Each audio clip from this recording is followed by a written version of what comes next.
Okay, so we're going to do the U substitution problem where this is a trigonometric integral, and so we're going to try to figure out the rules for U substitution involving this problem, okay? So I'm saying you're going to look for an odd m or an even n, okay? Why would you look for these things? So if you have an even n, okay, that means that secant, it would be secant squared, secant to the fourth, secant to the sixth, whatever. Okay, with that one, you can pull off a secant squared. There's no issue. You use trig identities to mess with the other ones. But why would you pull off a secant squared? Because you would want your substitution to be tangent, because the derivative tangent is secant squared. Okay? All right, and so why would you be looking for an odd power of m associated with tangent? Well, if you have an odd tangent, that means that you can let u equal secant, and the derivative secant is secant tangent. So that allows you to just pull off that extra odd extra tangent that was on because it was odd. And so you can let u equal secant and du will be secant x tangent x, dx. Okay? We'll go over this problem in a bit. I'm not going to put it on this video, but what happens if you have an odd m and an even n? If you have both, well, you can do the problem two ways. And you'll get two answers that look different. But the answers aren't different. They have a different constant that is going to be the plus c. And then through trigonometric identities with a definite integral, you can prove that they really are the same thing. But yes, you can do problems that have slightly different looking answers. But they're really the same answer. Okay? Okay, and then there's obviously should be a last question, which is what if you have an even m and an odd n? That is actually out of the realm of this class. The technique to do that is integration by parts, and we're not going to bring that in class, so we'll not consider that case. Okay, so let's consider the first case where, let's just say, they're both even.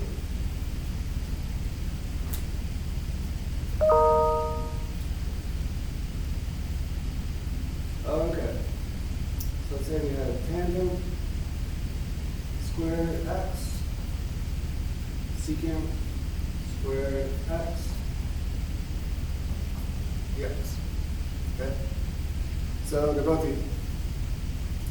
Well, what can I do with this problem? I can say, well, if I let u equal tangent, well, then du will be secant squared x dx, and yes, I have secant squared x dx right there. So I'm going to let u equal tangent of x so that du is going to equal secant squared x dx. Great, I got a secant squared x dx right there. Okay. So the secant squared x dx is going to be completely replaced with a du, and tangent is going to be replaced with u. And so this is going to equal the integral of u squared du. Okay? So it takes it from something relatively complicated, having all these functions being multiplied by each other, to just u squared. Okay? So u squared would become u cubed divided by 3 plus a constant, which will then become tangent cubed x divided by 3 plus a constant.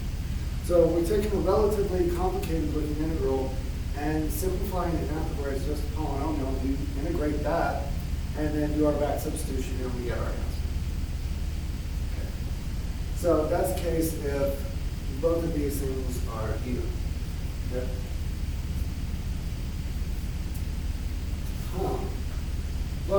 But let's ask the question of what about if it was even and had a higher power?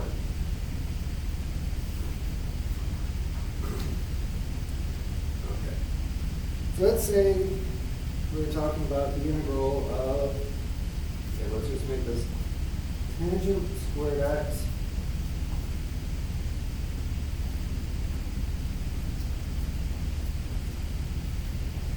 secant to the fourth of x dx.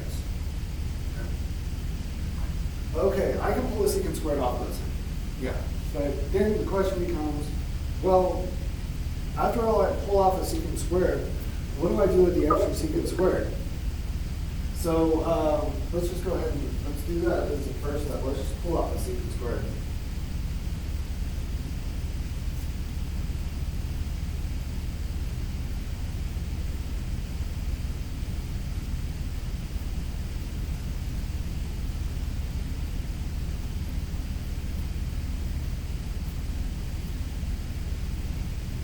Great. But at this point in the problem, I still can't do my new substitution. I can't just say I'm going to let u equal tangent. Why can't I do that? Because I don't know what would I do with the secant squared. That's not a tangent. What we're going to do is we're going to convert the secant squared into a tangent. Okay? So secant squared of x equals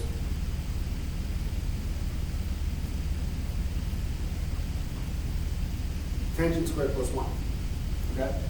So I'm going to substitute this tangent squared plus 1 into where the secant squared is.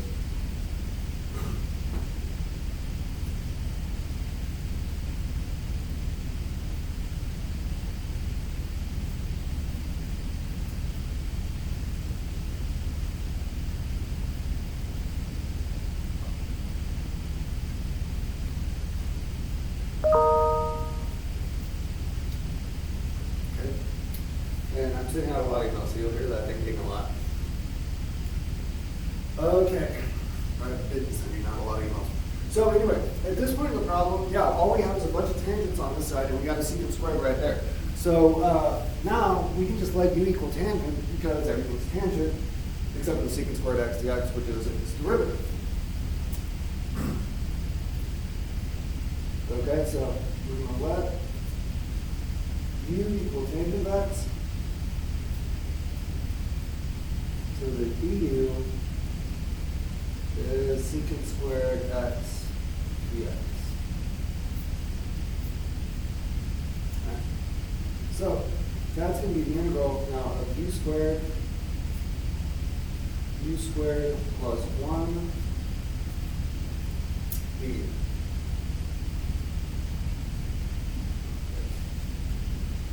Let's go ahead and multiply these together so that we can integrate the polynomial. So that's going to equal the integral now of u to the 4th plus u squared du. Okay. So we just distributed that in there. And so this becomes u to the 5th divided by 5 plus u cubed divided by 3, now plus a constant, which will equal tangent to the 5th of x divided by 5 plus tangent cubed of x divided by 3 and plus a constant. Okay.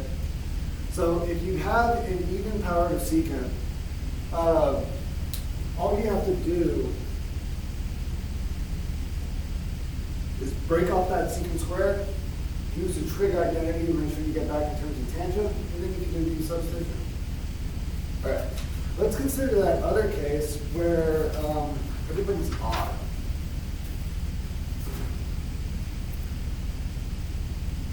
Okay, so let's say we have the integral of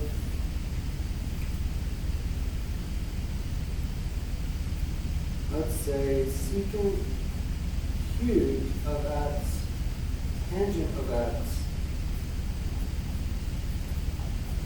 dx. Okay. So, what am I going to do for this problem? I've got a single tangent in this problem. And so, what I can do is I can pull off secant and tangent because the derivative of secant is secant tangent.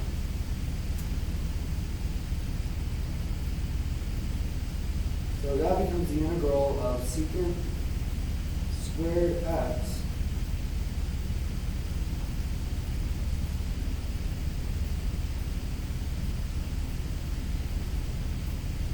okay. So I'm going to let u equals secant of x.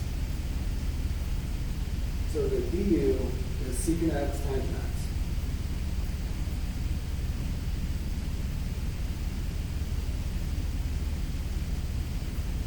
Okay, so the secant x tangent x dx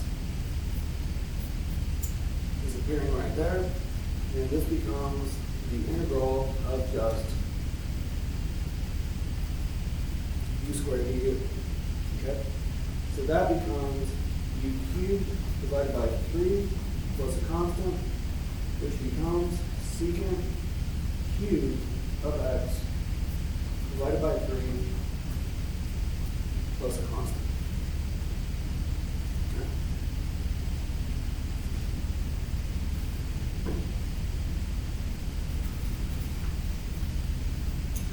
Okay, let's say we had a slightly higher power, okay, like probably we're going to go for. So let's say we had the integral of secant cubed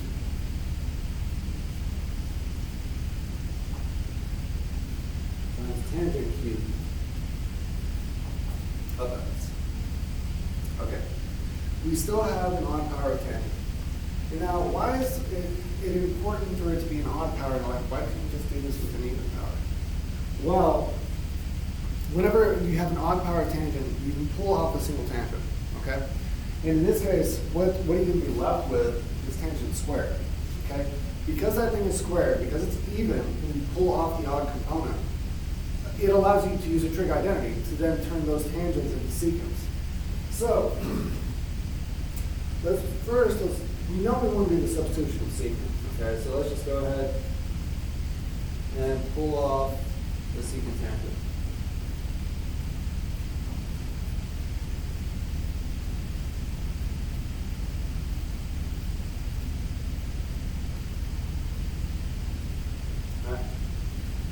Okay, but you need to do a substitution.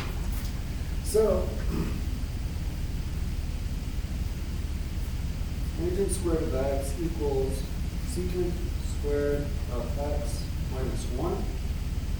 And so this thing becomes the integral of, now, secant squared, I'm going to run out of room, secant squared x minus 1 times secant x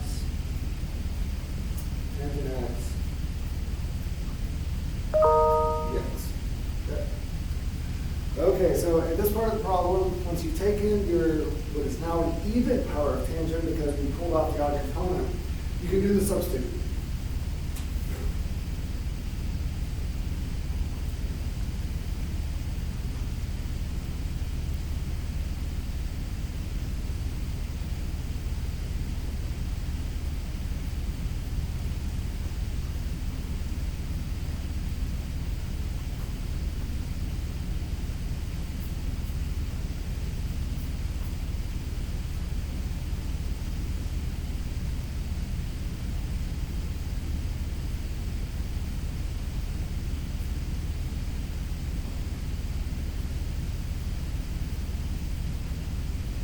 Right. Now let's combine these. You could have done that on previous stuff, but we'll just do it on this stuff. Okay, so now we got to a point where we can integrate those things. So that's going to equal u to the fifth divided by 5, now minus u cubed divided by 3 plus a constant. Okay, great. So that's going to equal secant to the fifth of x divided by 5. Am I still on the screen? No, I'm not. And then minus secant cubed of x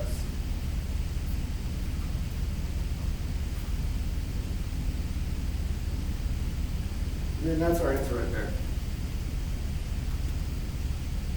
Okay, so that's trigonometric integrals involving tangent and secant. The rules for cotangent and cosecant are the exact same rules, okay? But the thing that you need to remember when dealing with cotangent and cosecant is every time you take their derivative, you get an extra minus sign.